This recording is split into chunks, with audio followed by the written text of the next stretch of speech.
Hey guys, Kiermango here again. Today I'm going to go over Teppen's new balance changes right before its new set, the Devil's Awaken. So the new set comes out very soon. I think I believe it's tomorrow or within the next week.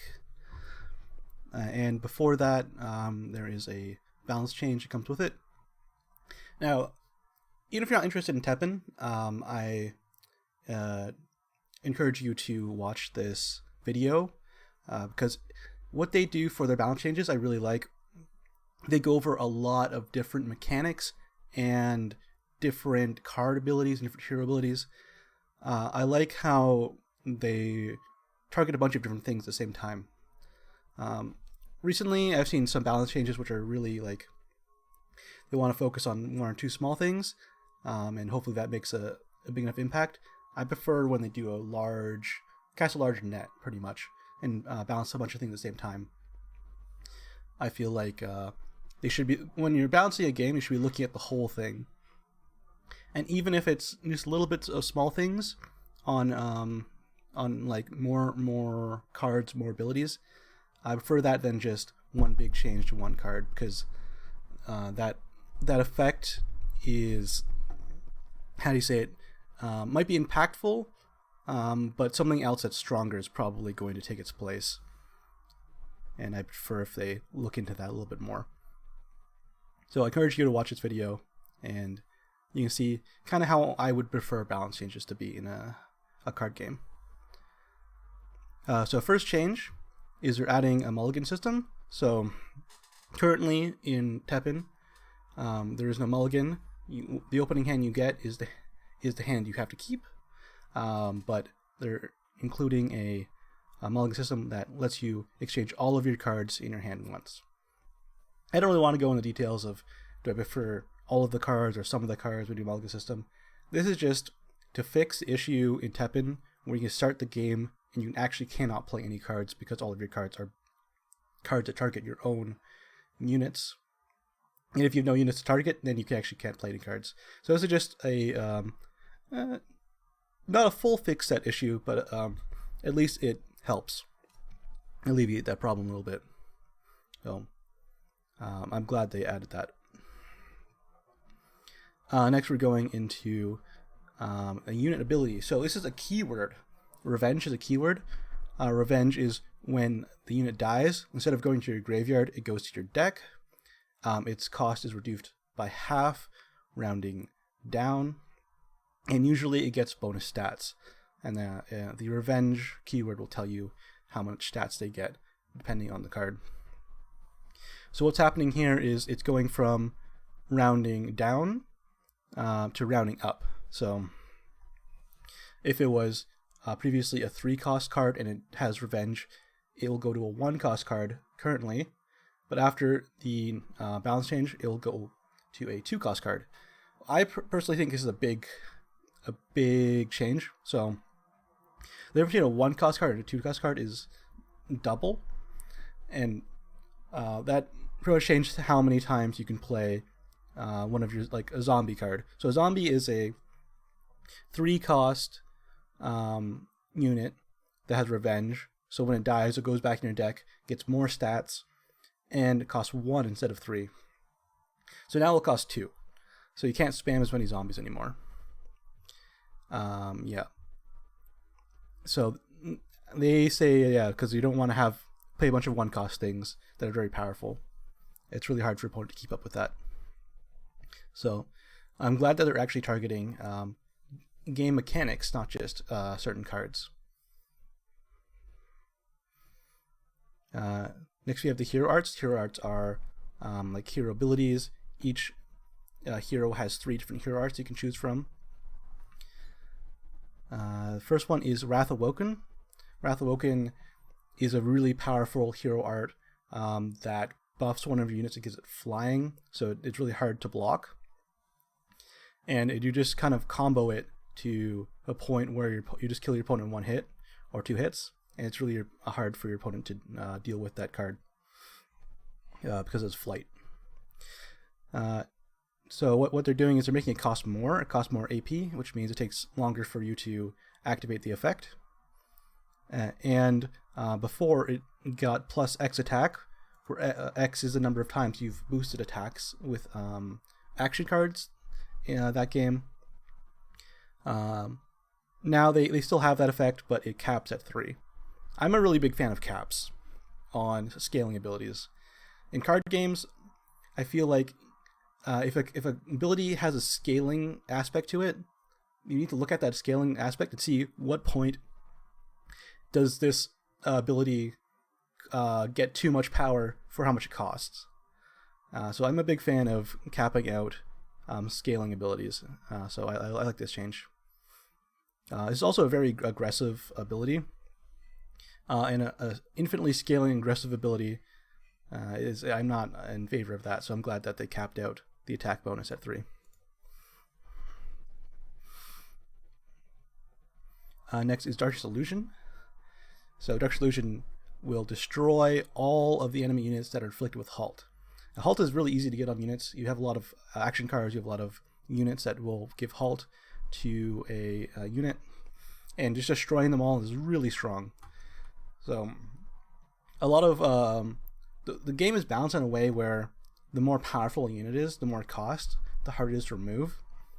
But Halt can be afflicted to anything pretty easily, and just destroying that one really powerful unit for a really cheap effect is a little too strong. So what they did was they went from 15 AP to 22 AP. It costs 7 more AP, so it takes a lot longer to use the ability. You won't be able to use it as often, but it still has that impact on the game where you can spend really little resources to destroy one of their strongest units, or multiple of their strongest units, as long as you halted a bunch of them.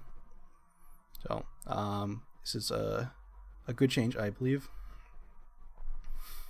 A running joke that I have is that I'm the one who got this nerfed because at PAX East, or PAX West, I beat the game director, the Japanese game director who works on Teppen, with this deck, like, pretty quickly.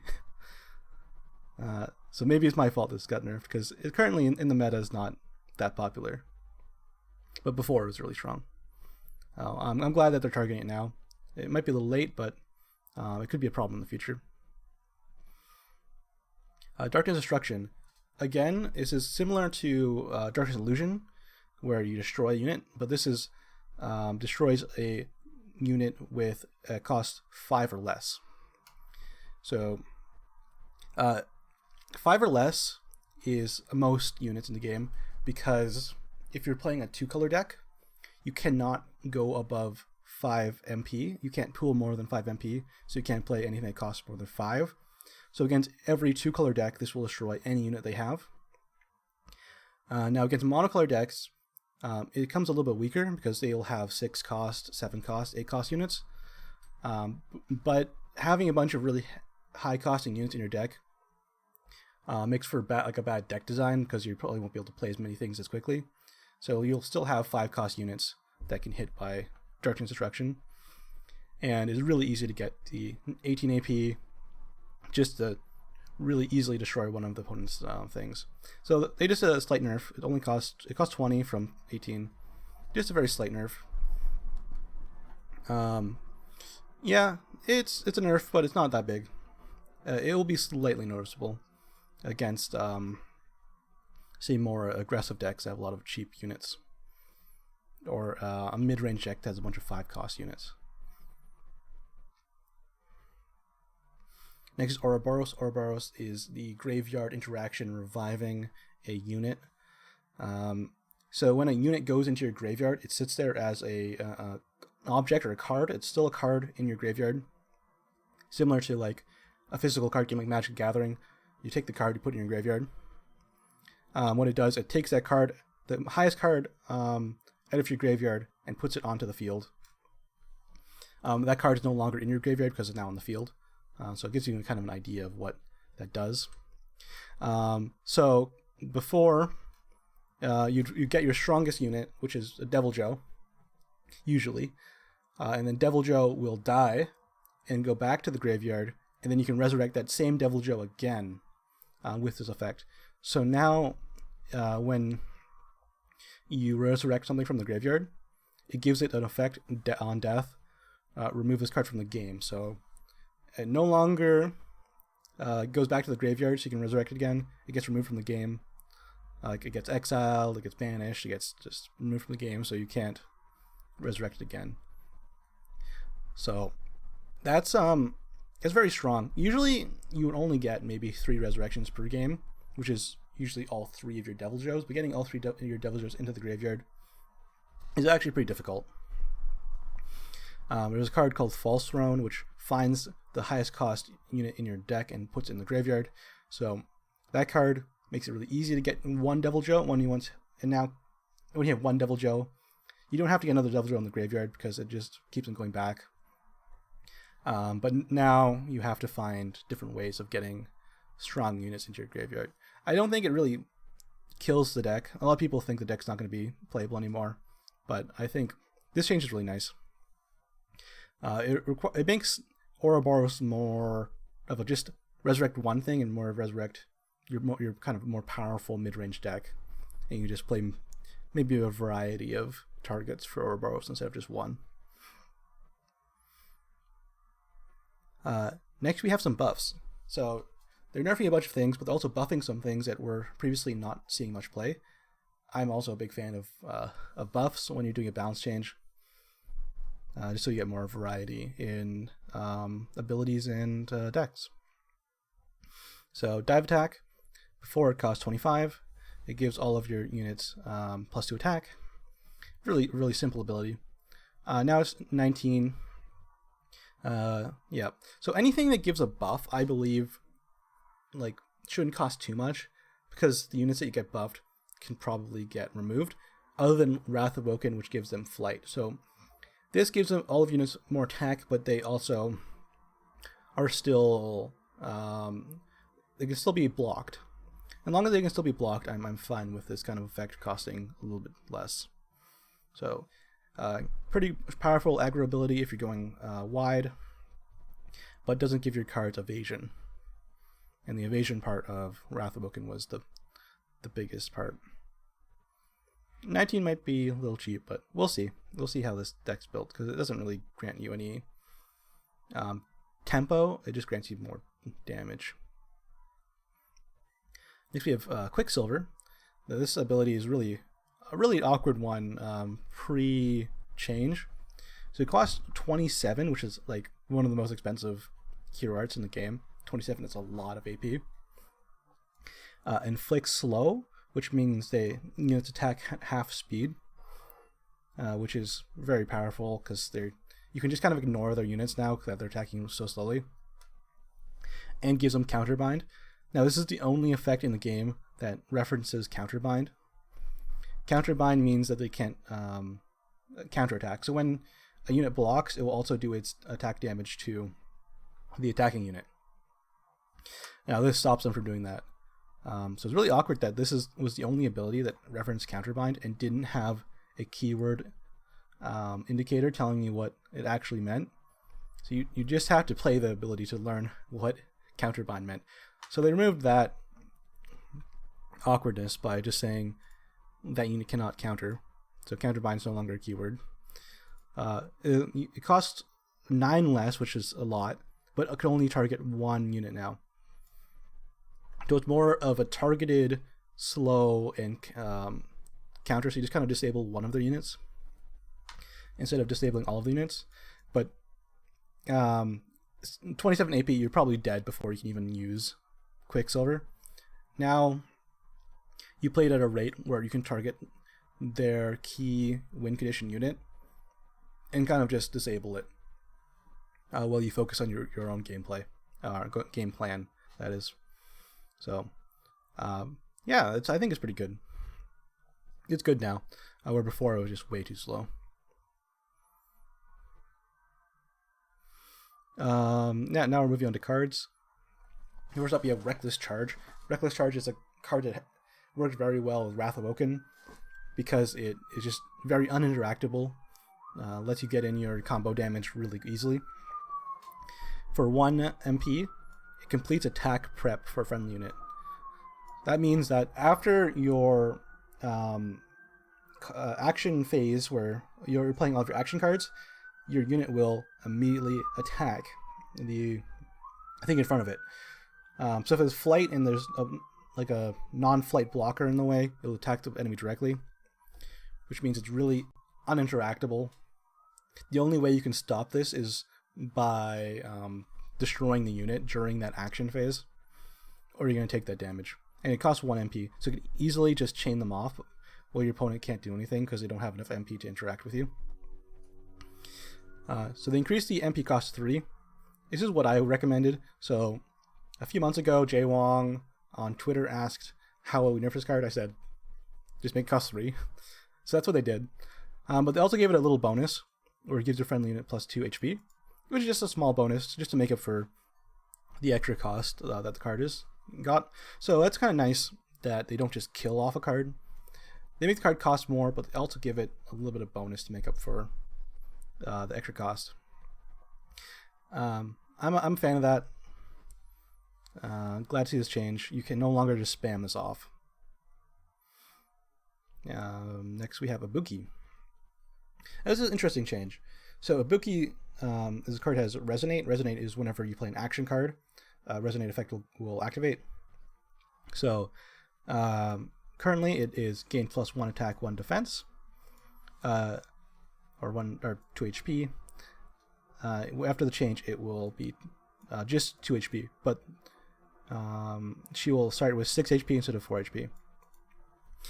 This is not a nerf per se. It's just like a balance change, like a horizontal balance change, where it's a little harder to kill now because it starts with 2 more HP, but it can no longer scale its attack up. So it's no longer polarizing where you get Ibuki on the board, and if she doesn't die, you quickly win the game because she has agility, which means she attacks faster.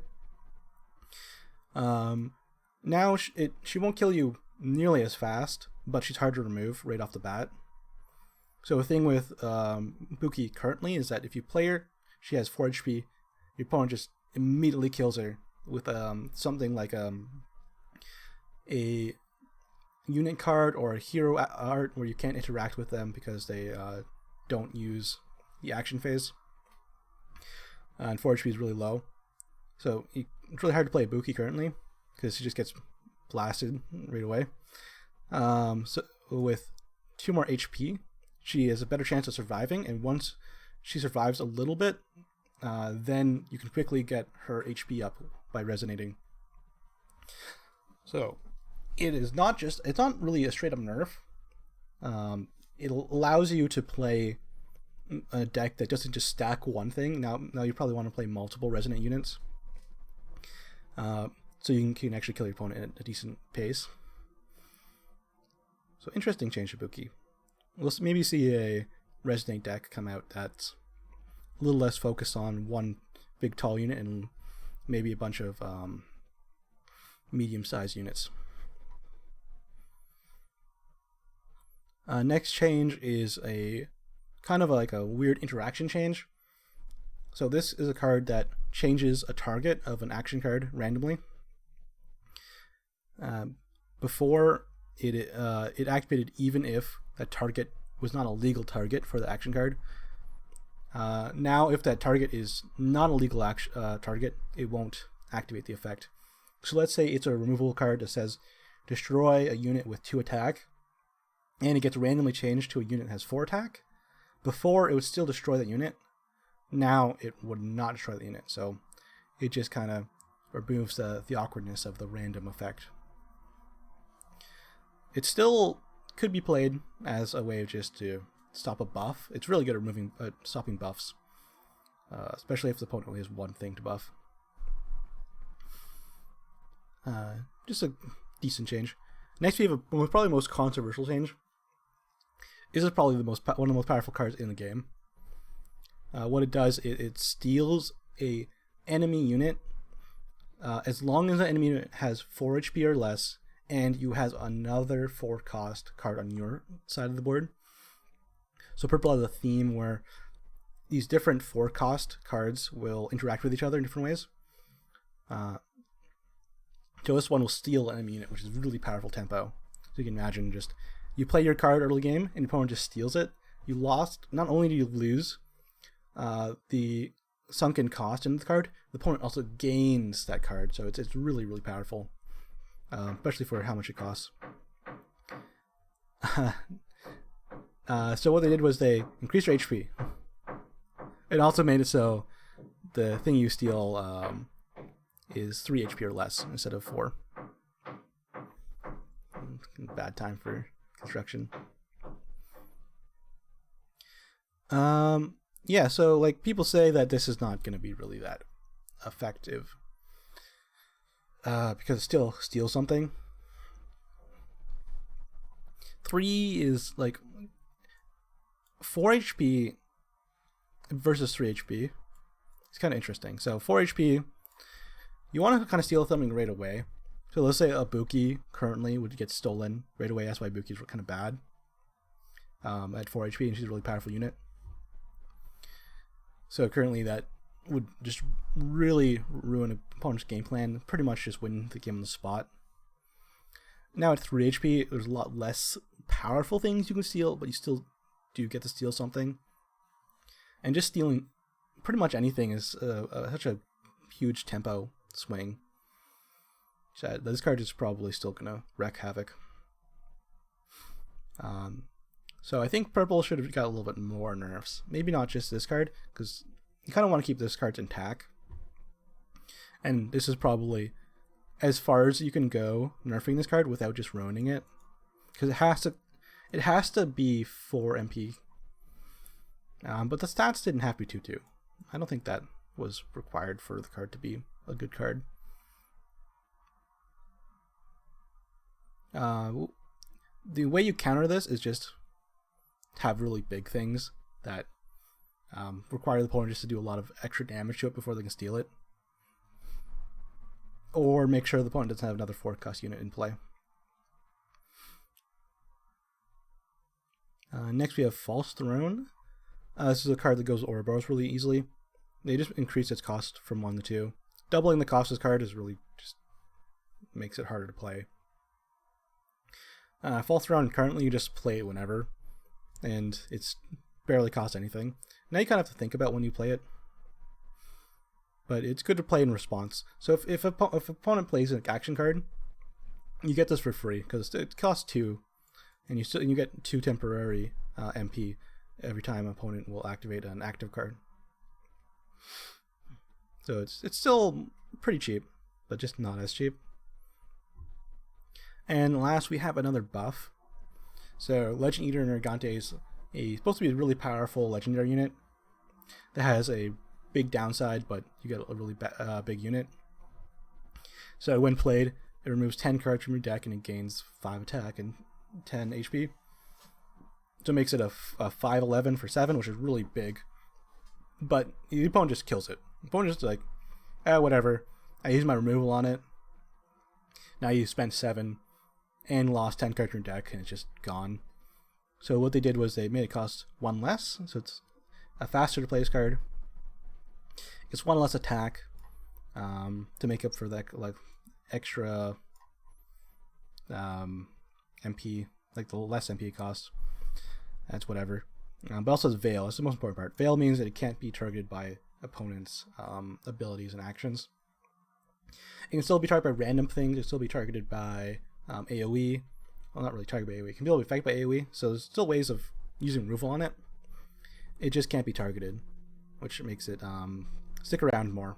It doesn't have flight innately. It doesn't have unblockable innately. So it'll still be blocked.